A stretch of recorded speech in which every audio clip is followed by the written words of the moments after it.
विकास समाचार में आपका स्वागत है। महाबलेश्वर और पंचगनी के लोकप्रिय पर्यटन स्थलों पर न जाने की सलाह। सातारा जिले में हिल स्टेशनों और अन्य झरनों को बंद करने की घोषणा।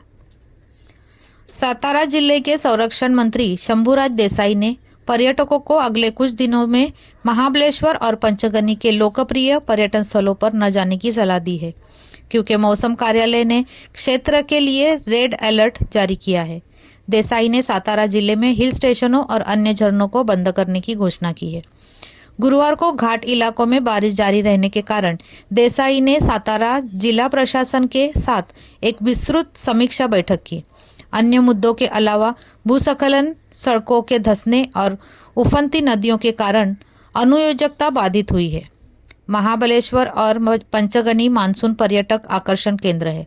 लोग यहाँ खास तौर पर झरनों का आनंद लेने आते हैं। घाट इलाकों में भारी बारिश हो रही है, सड़कें फिसलन भरी हो गई है और संरचनाएं कमज़ोर हो गई है। हम लोनावला जैसे कोई हादसा नहीं चाहते, इसलिए हमने पर्यटक हॉटस्पॉट को कुछ दिनों के लिए बंद करने का फैसला किया है, देसाई ने कहा। लोनावला में पिछले दिनों बादल फटने के बाद पर्यटक फंस गए थे। गुरुवार को महाबलेश्वर में 137 मिलीमीटर बारिश हुई। इस सीज़न में हिल स्टेशन पर अब तक 3200 मिलीमीटर बारिश हो चुकी है।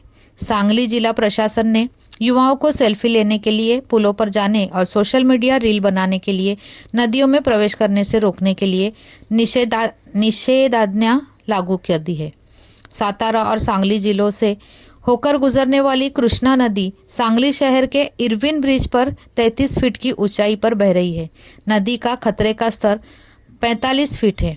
नदी के और बढ़ने की आशंका है, क्योंकि कोयना बांध जो 75% भरा हुआ है से पानी का बहाव 20,000 क्यूसेक तक बढ़ा दिया गया है।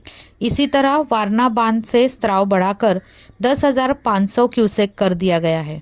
राधानगरी बांध के गेट भी खोल दिए गए हैं। इन अपस्ट्रीम नदियों का पानी कृष्णा में समाप्त होता है। आगे की सृजन से बचने के लिए महाराष्ट्र सरकार के हस्तक्षेप और कर्नाटक के सीएम सिद्धारमैया के साथ कांग्रेस एमएलसी सतेज पाटिल की बैठक के बाद अलमाटी बांध से पानी का बहाव 3 लाख क्यूसेक बढ़ा दिया गया है। गुरुवार को अलमाटी बांध से स्त्राव 2.75 लाख क्यूसेक था। बाढ़ का पानी पंपिंग प्रशासन ने महसल लिफ्ट सिंचाई परियोजना शुरू करके कृष्णा नदी से बाढ़ का पानी निकालना शुरू कर दिया है। पानी को जाट और सांगोला के दूर दराज के सूखाग्रस्त इलाकों में पहुंचाया जा रहा है। नहरों में पानी छोड़ दिया गया है और अधिकारियों को झीलों और तालाबों को भरने के लिए कहा गया है। धन्यवाद। मैं शहनाज शेख, विकास समाचार।